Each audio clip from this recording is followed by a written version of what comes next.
It's 8 p.m. You're watching the news. I'm Ankita Mukherjee. Let's get started right away with the big stories tonight.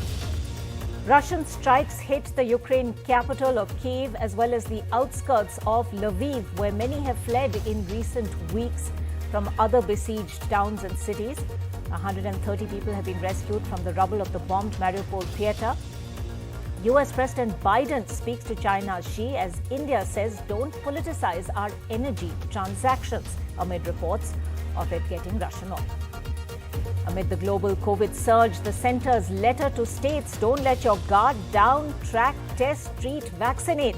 Meanwhile, the US appoints an Indian-American, Dr. Ashish Jha, as its COVID response coordinator. Sonia Gandhi meets Ghulam Nabi Azad after the rebels meet. Ghulam Nabi Azad, whose home was where dissident leaders met last night, said no one asked Mrs. Gandhi to quit. Amid a growing controversy over the film The Kashmir Files on the exodus of Pandits from the valley during the height of militancy in the 90s, the director, Vivek Agnihotri, gets Y category security. The Bhagavad Gita is introduced in the curriculum for classes 6 to 10 in schools across Gujarat. Delhi's Deputy Chief Minister says let them first practice what they preach. Now even Karnataka is mulling the Bhagavad Gita in schools.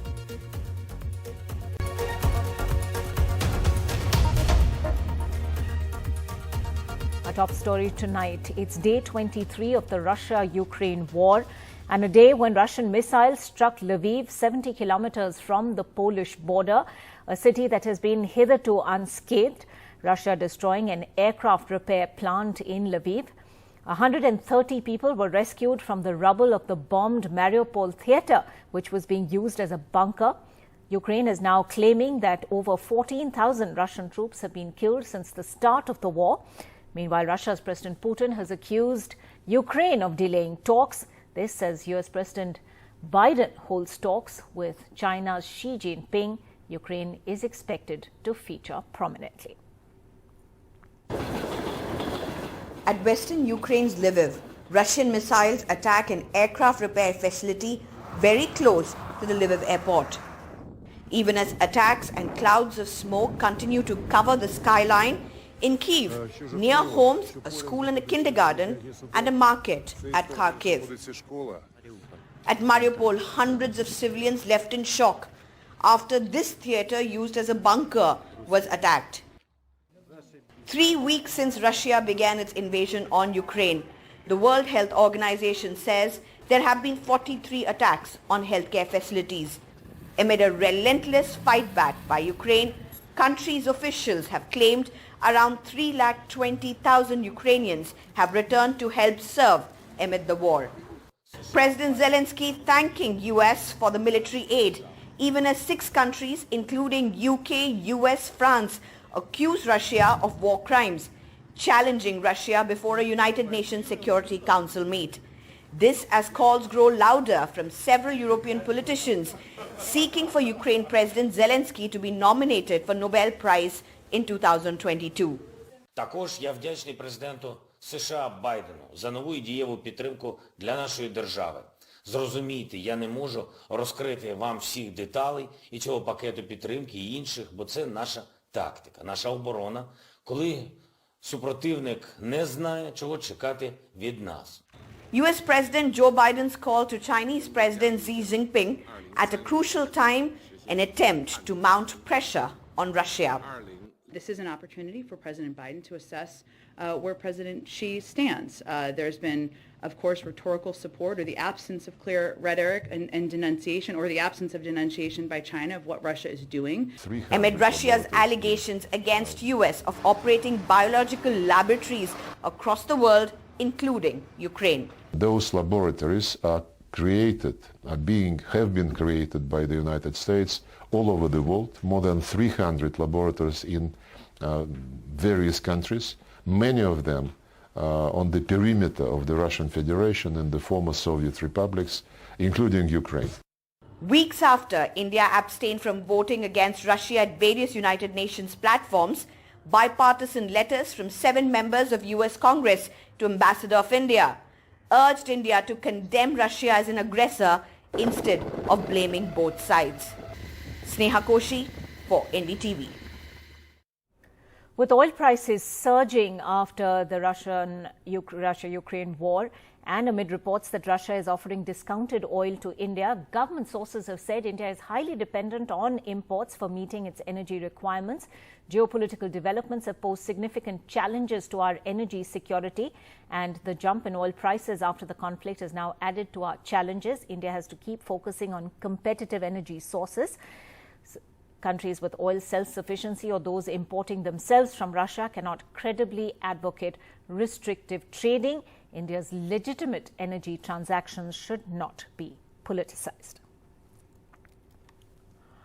All right, joining us on the program now, Kira Rudik, a Ukraine MP, is with us. She's also the head of Ukraine's Golos party. Also joining us, Fred Weir, Russian affairs expert and Russia correspondent, for the Boston-based Christian Science Monitor, is joining us from Moscow at this point. Kira, if I can begin with you, as the war enters week 4, destruction and casualties are mounting. Russia is not showing any signs of backing down despite suffering what appears to be excessive military losses. What is it going to take at this point to broker a ceasefire, in your opinion? The only way for us to end this war is to kill every single Russian soldier that is on our land. And this is what we are trying to do. We had been in war with Russia for the last 8 years, and we know that all the agreements on ceasefire are non-executable from Russia's side, and were never executable, so they will just continue firing. So the first step of any negotiations of anything should be like taking back Russian troops from Ukrainian soil.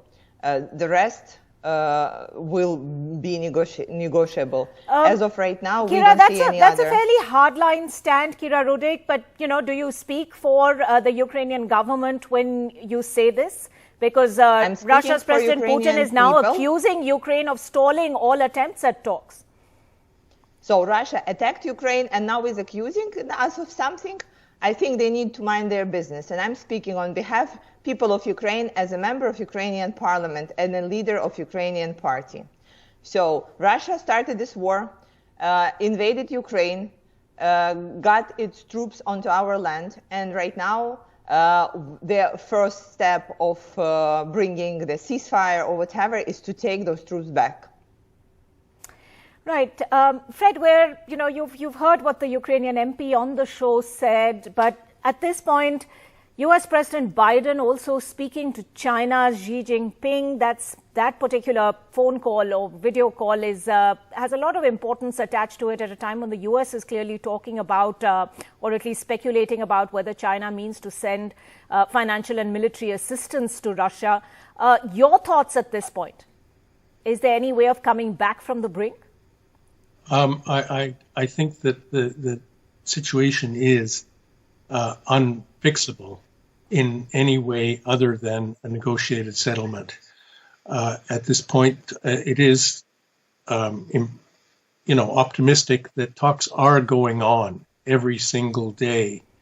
There are noises coming out of both sides saying they're closer together. There is the outlines of a compromise. Otherwise, I think that this war has been shocking, destructive, awful. I mean, of course, there's nothing that can undo it, and it's very much at the feet of Vladimir Putin. But I think the world should take a hand and press for more, deeper negotiations, a workable compromise. I personally think that there could have been a compromise before over Ukrainian neutrality, some other things that might have made a safer security order in Europe. That didn't happen.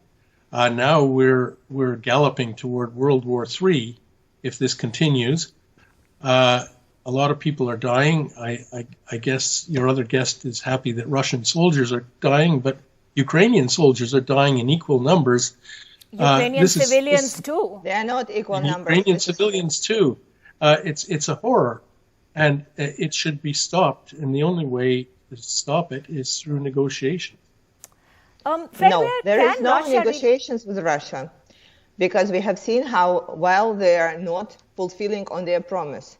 I will show you an example of the peaceful city Mariupol, where Russia have promised 5 times to let the refugees out. And 5 times in a row, they were shooting their guns at the refugees and the buses with the refugees.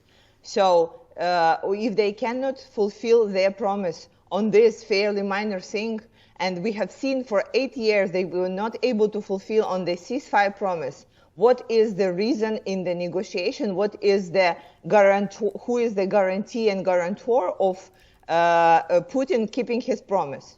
And the last one is, it's not Putin's or Russia's business on Ukraine and its plans to join NATO or whatever. This is Ukraine's people wish that is fixated in constitution, and this is how we plan to go on.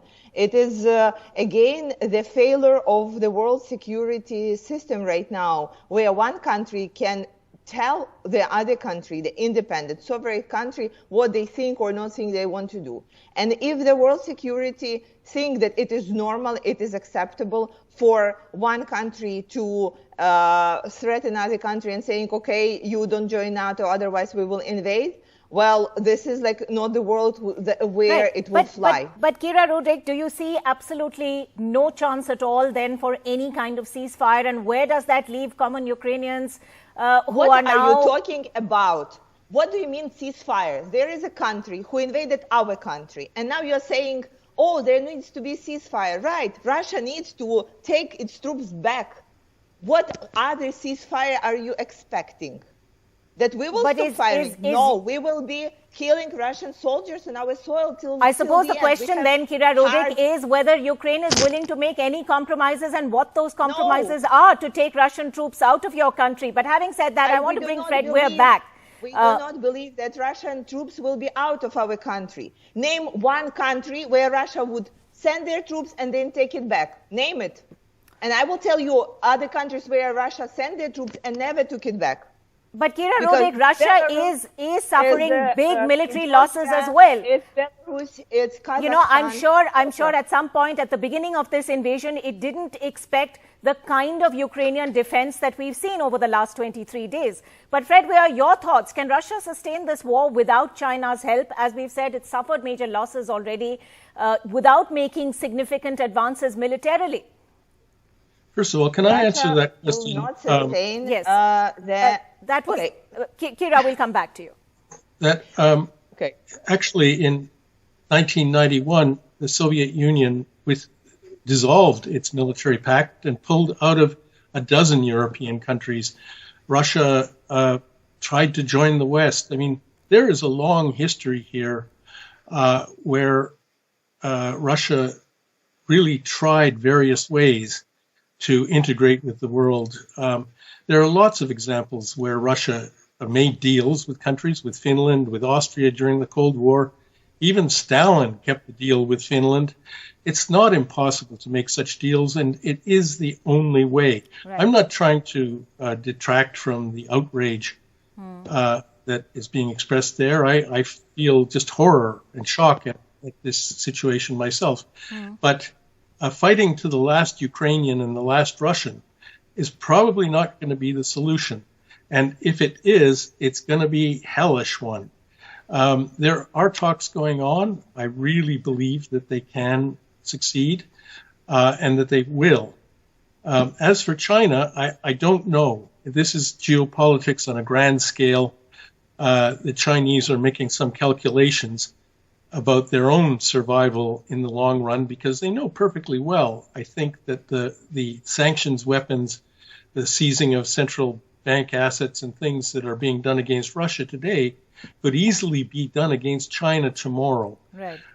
They have this calculation to make. It's not for me to pass judgment on, but it's a real difficult moment for everybody, and everybody is scrambling to make up their minds. Right.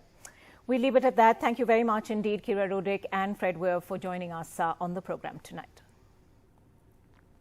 Meanwhile, the body of Naveen Shekharappa, a medical student who was killed in Ukraine, will reach his home in Karnataka's Bengaluru on Sunday. Now, his father had demanded his son's body be brought back to India for final rites. The 21-year-old was a resident of Karnataka's Haveri district, a student at the Kyiv National Medical University. He was reportedly standing in a queue to buy food when he was killed in Russian shelling in Kharkiv on the 1st of March. Eyewitnesses said a nearby government building was blown up. US President Joe Biden has roped in Ashish Jha, an Indian-American physician and academic who shot to prominence as a key scientific voice in the debate around the pandemic, to be the new White House COVID-19 response coordinator. Jha, who was born in Madhubani in Bihar, completed his medical degree from the Harvard Medical School and then became Dean of the Brown University School of Public Health. Congress President Sonia Gandhi met party leader Ghulam Nabi Azad today, a day after the core group of its G23 dissidents held a third round of discussions following the Congress's massive election drubbing. Mr. Azad said the meeting had been good and all members of the party declared unanimously that Sonia Gandhi should continue as president, but he did say some suggestions were shared. किस तरह से आने वाले जो election है विधानसभा के उसकी कैसी तैयारी की जाए, किस तरह से कांग्रेस संगठन को मजबूत किया जाए और उन चुनौतियों का और उन पॉलिटिकल पार्टीज का मुकाबला किया जाए, यही डिस्कशन था. इसके अलावा we have already that was decided already in the working committee that she should continue and that is not the issue. Nobody has said that Mrs. Gandhi should just quit. Let me tell you very clearly. Arvind joining us with the latest on that. Arvind, Ghulam Nabi Azad then playing down talk of disillusionment within the party? Yeah, Ankita, after 2 consecutive days of meeting at his residence with the dissent group, Ghulam Nabi Azad today had a meeting, an hour-long meeting with the Congress President Sonia Gandhi. And this meeting was followed by, earlier there was a meeting between Bhupender Singh Hooda, another member of the dissident group or the G23 group, with Rahul Gandhi on Thursday afternoon. So today this meeting went on for over 1 hour. And after meeting Sonia Gandhi, Ghulam Nabi Azad did address the media, wherein he said that he discussed the party's preparation for the upcoming elections, wherein all the party leaders and workers should unitedly prepare for the upcoming elections. And also when media asked him the question regarding the leadership question that has been posed by Kapil Sibal, he did say that not everything that was discussed within the party can be made to public, can be made to media. And he also went on to say that as on this date, Sonia Gandhi is the president of the Congress party. In fact, even in the CWC meeting, all the leaders unanimously asked Sonia Gandhi to continue as the party president, and no one has asked her to quit the party president post. And he also said that the party internal polls are underway, and as of this moment the party president post is not vacant. So like you mentioned, the Ghulam Nabi Azad has actually toned down the dissident group narrative, because earlier we did see Kapil Sibal going on record saying that the Gandhi family should actually stay away from the party leadership post. But now it's made clear that Ghulam Nabi Azad, after meeting Sonia Gandhi, saying that no one has questioned the leadership of Sonia Gandhi. In fact, what he discussed with Sonia Gandhi was how to prepare the party for the upcoming elections unitedly, so that the party can unitedly perform better. So that's something. It looks like the dissident group or the G23 as of this moment has softened their stand after 2 very important meetings. One, Bhupender Hooda with Rahul Gandhi, and Ghulam Nabi Azad with Sonia Gandhi. All right, Arvind. Thanks very much indeed for joining us with those details. The central government today provided Y category security cover to the Kashmir Files director Vivek Agnihotri, with CRPF cover panning India. Now, the feature film has received unprecedented government backing, but has also not been short on controversy, and an interesting move there by the government. A day after the Gujarat government announced the Bhagavad Gita would become part of the curriculum for classes 6 to 12, Delhi's Deputy Chief Minister, who's also Delhi's Education Minister, Manish Sisodia, welcomed the move with a swipe at state ministers. He said it was a great step, but people introducing it must also must practice what they preach. बिल्कुल पढ़ाएं, लेकिन class में नहीं. जिन लोगों ने पढ़ रखी है वो अमल में भी लाएं. जो पढ़ा रहे हैं गीता, सबसे पहले तो वो अपने जीवन में अमल में तो लाएं. काम करते हैं रावण वाले और बात करते हैं गीता की।